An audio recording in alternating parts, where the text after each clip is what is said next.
Graça e paz, irmãos, estamos aqui mais uma aula sobre altar.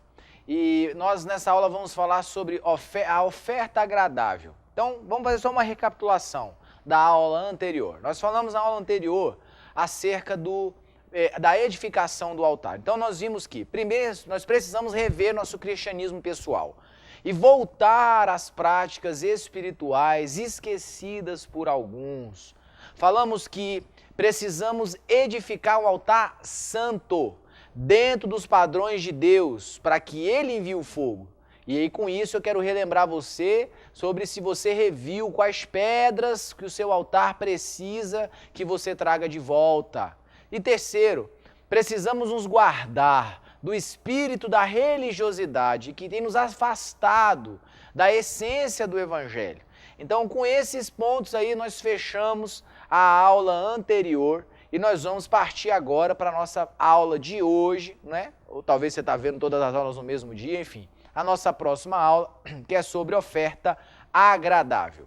Eu quero trazer o exemplo de Caim e Abel. Você conhece a história?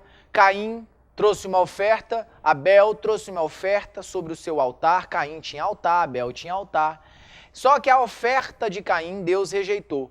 Não rejeitou apenas a oferta, mas a palavra de Deus diz que Deus recusou Caim e a sua oferta. E aqui eu quero pontuar algumas coisas. Primeiro, vivemos um tempo onde se oferece aquilo que se pensa que irá agradar a Deus. E isso é um problema. Nós queremos agradar a Deus com aquilo que a gente acha que Ele vai aceitar, ao invés de procurar saber dele o que Ele quer receber. Esse é um ponto muito importante no nosso tempo. Segundo, estamos na era do gospel. Qualquer coisa que se invente, se coloque gospel no final da frase, a gente pensa que vai ser bom para a igreja ou que Deus vai se agradar. É lógico que eu sei que gospel em inglês quer dizer evangelho, mas eu estou usando a palavra de forma pejorativa. Essa é a aplicação. Porque hoje está uma coisa popularizada no nosso país que a gente faz qualquer coisa e coloca o nome gospel e acha que Deus vai gostar. E cuidado com isso, irmãos. Deus não negocia princípios. Dentro dessa perspectiva, Caim fez uma oferta gospel. E Deus rejeitou ele e a sua oferta. Sua oferta podia ter as melhores intenções, mas não tinha o essencial. A obediência aos padrões de Deus. Oferta de sacrifício tem que ter sangue. Você lembra da aula sobre tabernáculo e você sabe o porquê. Deus não negocia padrões e princípios eternos. Ele sempre teve um padrão de oferta e sacrifício que são para ele como cheiro suave. Nas palavras de Leonard Ravenhill, essa coisa antibíblica que leva o nome de igreja, ela já foi desmascarada. Então, por favor, guarde o seu coração dessa coisa gospel. Vamos acabar com isso. Vamos fazer o que Deus quer, como Deus quer. Vamos examinar alguns textos sobre qual é então o padrão de oferta que Deus espera de nós. E o primeiro que eu quero examinar com você é Salmo, capítulo 4, verso de número 5. Ofereceis sacrifícios justos, como Deus requer, e depositai toda a vossa confiança no Senhor. Presta atenção. O caráter dos nossos sacrifícios revela o quanto nos importamos de fato, em agradar a Deus. Como falamos, Caim não teve essa preocupação e foi recusado. Sacrifícios justos como Deus requer. Eu quero fazer uso de uma frase de John Bunyan. Ele diz assim: nossa compreensão acerca de Deus não deve basear-se em pressuposições a respeito dele, ou em como gostaríamos que ele fosse. Devemos crer que Deus existe e que optou a se revelar a nós através das Sagradas Escrituras. Então, irmãos, é dessa forma que nós devemos compreender Deus, como Ele se revelou, não da maneira que eu quero inventar Deus. Então, por favor, vamos quebrar essa ideia de coisa gospel aí, vamos quebrar essa ideia de fazer as coisas conforme a nossa imagem sobre Deus. Hoje, o que vemos em muitos lugares são pessoas criando sua própria imagem sobre Deus e sobre como Ele deseja ser adorado. Na verdade, é só uma maneira de criar para o meu eu um Deus que se adeque à minha necessidade e aos meus valores. Então nós estamos fazendo no cristianismo o que as pessoas fazem no mundo secular. O camarada escolhe a religião dele lá no mundo baseado nos seus valores, um Deus que se adeque com aquilo que ele quer. E não é assim, irmãos. Deus, ele se revela para nós através da palavra. Então não adianta você que está assistindo esse vídeo achar que Deus vai aprovar o seu namoro com você fazendo, optando pela fornicação, fazendo sexo antes do casamento, porque você acha que Deus não acha isso pecado. Meu filho, a Bíblia está dizendo que fornicação é pecado e ponto, acabou. Não adianta eu querer criar uma imagem de Deus para poder fazer com que o meu pecado não se torne pecado. Não, mas eu não creio num Deus assim. Pouco importa se você crê no Deus é assim ou não, ele é e acabou. Nós não vamos criar um Deus segundo a nossa imagem, segundo o que a gente quer que Deus seja. Eu não acredito em um Deus que manda a gente para o inferno. Sinto muito para você, meu filho, o inferno é real e se você não viver uma vida de santidade é para lá que você vai. O inferno existe. Então nós precisamos encarar e enxergar Deus como Ele é. São as escrituras sagradas que têm autoridade para nos esclarecer o que é reto para Deus e que tipo de comportamento Ele espera que os seus filhos manifestem frente às mais diversas questões da vida. Então não sou eu que vou dizer o que Deus aceita, o que Deus não aceita, o que Deus quer, o que Deus deixa de querer. É a Bíblia que tem autoridade para fazer isso. Se está escrito lá que é desse jeito, meu irmão, é assim que é. Então, esse é o primeiro ponto sobre a oferta agradável. Deus não vai aceitar algo que não seja dentro daquilo que Ele estabeleceu, como reto e como santo. Segundo texto, Romanos 12, verso 1, diz lá: Portanto, caros irmãos, rogo-vos, pelas misericórdias de Deus, que apresentai o vosso corpo como um sacrifício vivo, santo e agradável a Deus, que é o vosso culto espiritual ou racional, na sua tradução pode estar assim. Então vamos lá. Sacrifício vivo.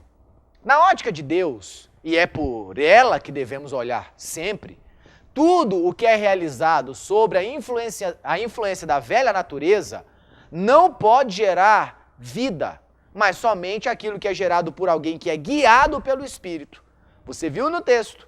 Então, irmãos, na ótica de Deus, o que eu não fizer baseado no guiar, no direcionar do Espírito Santo, não pode ser aproveitado. Por exemplo, você é aquela pessoa que gosta de arrumar as cadeiras, de limpar o chão da igreja, mas se você faz aquilo murmurando, reclamando, se você faz isso porque você quer aparecer para os outros, de nada adiantou o seu sacrifício, de nada adiantou a sua ação. Você tem que fazer isso com o coração disposto a servir. Se o que você faz é para aparecer, não adiantou para nada. Ponto 2, sacrifício santo. Aquilo que não se mistura com o que é impuro pelo pecado. Então eu não posso subir no púlpito em pecado e ministrar para os irmãos achando que Deus vai fluir. Se você é ministro de louvor, ministro da palavra, se você sobe no altar, pega o microfone em pecado para gerar algo para que a igreja receba, querido, você está gerando algo impuro pelo pecado. E por fim, sacrifício agradável. O sacrifício é agradável, é considerado agradável, quando segue as especificações do Senhor. O tempo, o modo e a proporção vinda de Deus. O outro texto que eu quero trabalhar com vocês é Hebreus 13, verso 15. Diz assim: Sendo assim, por intermédio dele, ofereçamos continuamente a Deus um sacrifício de louvor, que é o fruto de lábios que confessam o seu nome. O sacrifício não pode ser oferecido com tristeza, com maledicência, com murmuração, falamos isso anteriormente. O sacrifício, antes de mais nada, é um ato de fé, e por isso deve ser feito com alegria. Ouça o que o apóstolo Paulo diz em 2 Coríntios, capítulo 12, verso de número 10. Por esse motivo, por amor de Cristo, posso ser feliz nas fraquezas, nas ofensas, nas necessidades, nas perseguições, nas angústias, porquanto, quando estou enfraquecido, é que sou forte. Paulo fala isso. Se a gente for acompanhar o capítulo 12, desde o verso 1, a Bíblia nos fala que Paulo teve uma experiência muito profunda com Deus. E para que ele não se ensoberbecesse, foi dado a ele um espinho na carne. Paulo classifica esse espinho na carne como mensageiro de Satanás. Então, coisa boa não era, irmão. Eu não quero entrar no mérito que era esse espinho na carne, que não é objeto do estudo aqui. Mas o fato é, tinha um espinho na carne lá. E aí então Paulo ora a Deus 3 vezes, faz uma campanha, olha que coisa linda. 3 orações ele ora, Deus tira esse espinho. Irmãos, nós estamos falando de Paulo, não estamos falando de crente meia boca não, estamos falando de Paulo. E Paulo ora, Deus tira esse espinho na carne. Deus fala para ele assim, não vou tirar. O meu poder se aperfeiçoa na sua carne. Então Paulo vai fazer o quê? Vai murmurar? Não, o que ele diz? Então tudo bem, Senhor, de boa vontade, no verso 9, de boa vontade vou me gloriar nas minhas tribulações. E no verso 10 ele diz isso, eu posso ser feliz. Então você percebe que Paulo ofereceu o seu sacrifício ao Senhor, de submissão, de estar caminhando ali, sujeitando a vontade do Espírito. Ele não faz isso chorando, ele não faz isso murmurando, não faz isso reclamando. Ele faz feliz, de boa vontade. Então quando você for oferecer o seu sacrifício a Deus, meu irmão, é alegre, é feliz, sabendo que Deus é bom. E por amor a Ele, você tem tudo o que você precisa. Próximo texto, Hebreus também, mas no capítulo 11, no verso 6. Diz assim, em verdade, sem fé é impossível agradar a Deus. Portanto, para qualquer pessoa que dele se aproxima, é indispensável crer que ele é real e que recompensa todos quantos se consagram a ele. Olha que interessante, irmãos.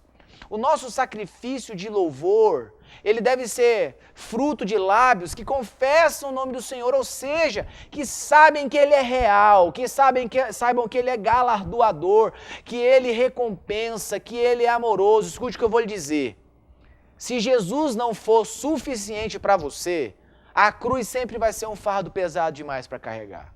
Se além de Jesus você precisa de um tapinha nas costas, de um parabéns, de um joinha, se além de Jesus você ainda precisa que seu nome esteja na lista de agradecimento lá da sua igreja, se além de Jesus você ainda precisa de fama, de dinheiro e de poder, irmão, é muito difícil você entender que Ele é real, que Ele existe, que Ele é poderoso, que Ele é soberano. Então guarda no seu coração essa verdade, irmão, você só precisa dEle, você não precisa de mais nada, Ele é suficiente para nós, irmão. Se nós tivermos Jesus, nós temos tudo que precisamos, amém?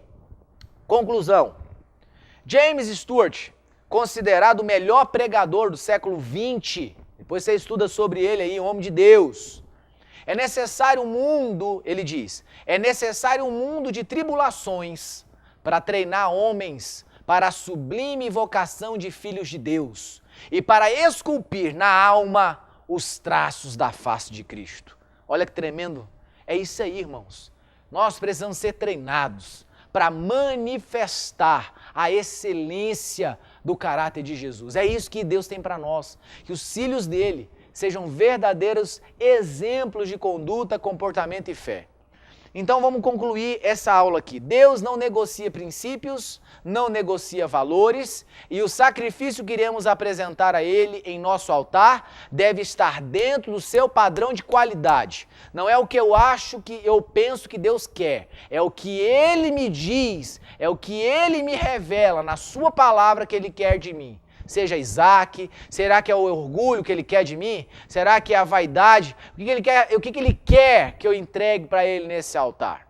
A religiosidade sempre vai nos apresentar um caminho mais fácil, irmão. Sempre. Mais cômodo. Com aparência de espiritualidade até. Cuidado. Escute isso. Deus não tem um plano B para você. Deus não tem um plano B. Ele só tem um plano A. E nós precisamos nos encaixar nesse plano A. Ou corremos o risco de ficar fora dos planos.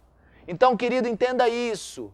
Deus não tem uma segunda opção. Deus não tem uma segunda hipótese. Ele planejou algo para mim, Ele planejou algo para você. E nós precisamos, irmãos, nos colocar dispostos, sujeitos a nos enquadrar no esquadro dele. É essa oferta agradável que ele quer receber de nós. Alguém com o coração completamente rendido para oferecer o que Deus quer, do jeito que Ele quer, na hora que Ele quer.